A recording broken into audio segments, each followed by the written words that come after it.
So section 8.5, number 11 on partial fractions, we have this integral.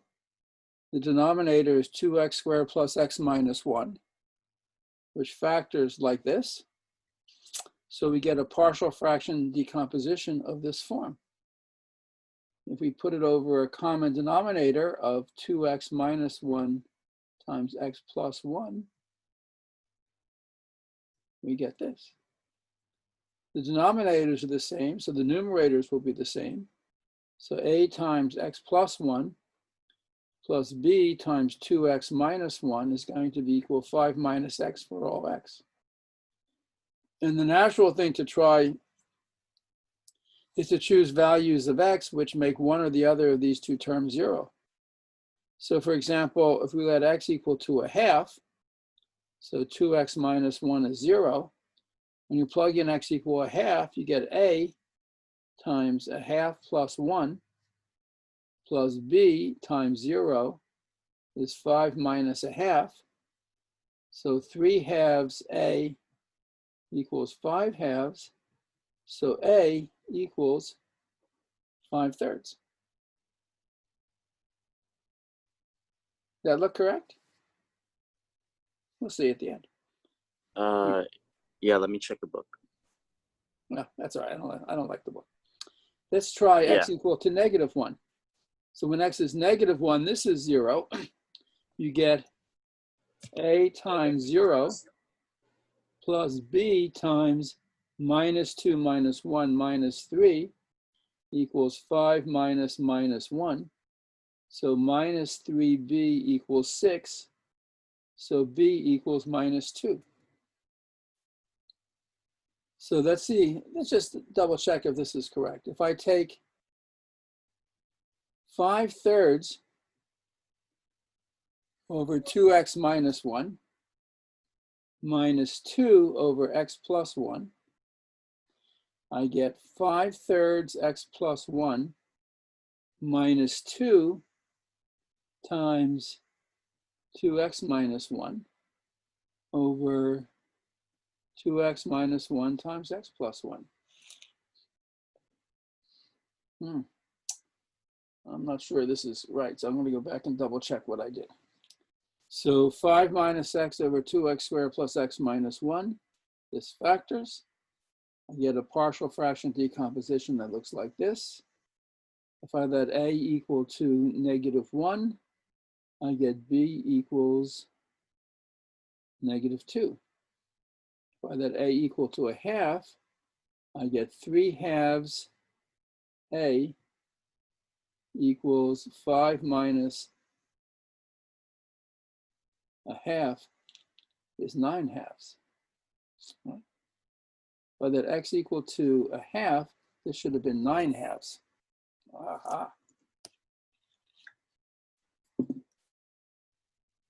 Which means a is 9 over 3, where a is equal to 3.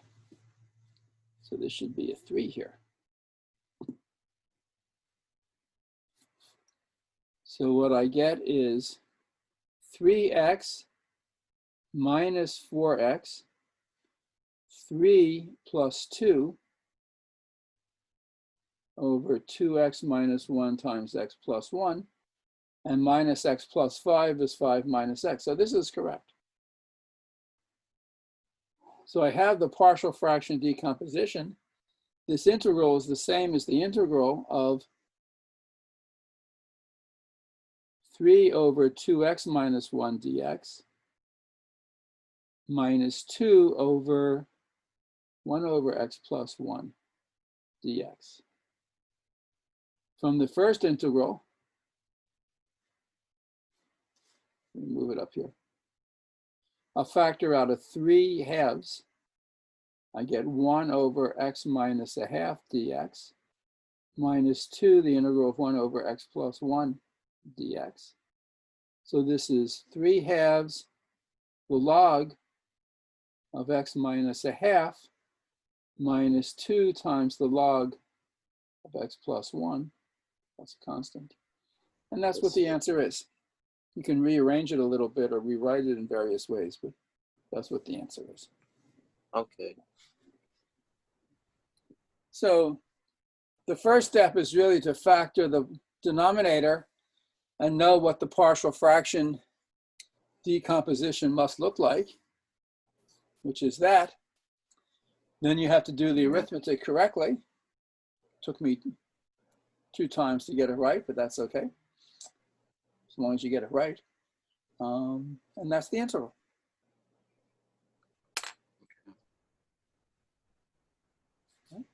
Are there any questions about that? No. Okay. And you said you had a second question? Yeah. Just get the book. It was on 8.7, I believe. Okay. Where is it? And which problem?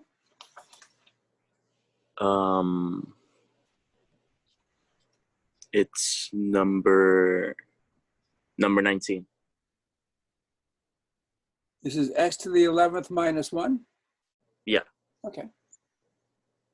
Minus 1 over x4 minus 1. Yeah. So we want the limit as x goes to 1 of x to the 11 minus 1 over x to the 4th minus 1. So if you were to just to plug in x equal 1, you will get 0 over 0. And that's what is called an indeterminate form. But L'Hopital's rule says, in that instance, you can replace the numerator and the denominator by their respective derivatives. You don't take the derivative of the quotient, you take the derivative of each. So the derivative of the numerator is 11x to the 10. The derivative of the denominator is 4x cubed. So this is the limit as x goes to 1 of 11 over 4x to the 7th. This goes to 1, so the limit is just x over 4.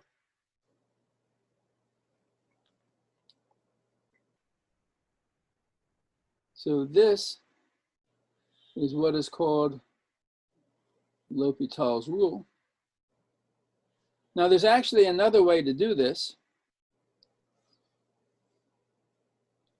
because you can factor the numerator and the denominator. X to the 4th minus 1, you can factor out an x minus 1, and you get 1 plus x squared plus x cubed. And x to the 11th minus 1, you can also factor out x minus 1, and you get x minus 1 times 1 plus x squared, all the way up to x to the 10th. So if you write x to the 11 minus 1 over x to the 4 minus 1, that's x minus 1 times this sum divided by x minus 1 times the sum over x to the 10th. And these terms cancel. So this limit as x goes to 1 is this limit as x goes to 1. Here we have 4 terms approaching 1, so the numerator goes to 1. Here we have 11 terms approaching 1, so this is 4 over 11. So in this case, factoring would solve the problem, but the point of section 8.7, and I just posted the little lecture on that, I guess this morning on YouTube, is L'Hopital's rule. Okay. And I'll talk more about that this afternoon. So yeah, so it's basically finding the antiderivative of the denominator and the numerator. Right. You take those derivatives separately. You're not using the quotient rule at all. Yeah. Okay. All right. Well, if there's no more questions, we can quit for the morning, I guess. So is the final, is it gonna be just like the midterm, like it was just only like 11 problems, or is it gonna be like 5 more or something? Oh, it'll be a few more problems, but it's comprehensive. It covers everything. Okay. All right. Okay. Thank you. Okay. Bye-bye.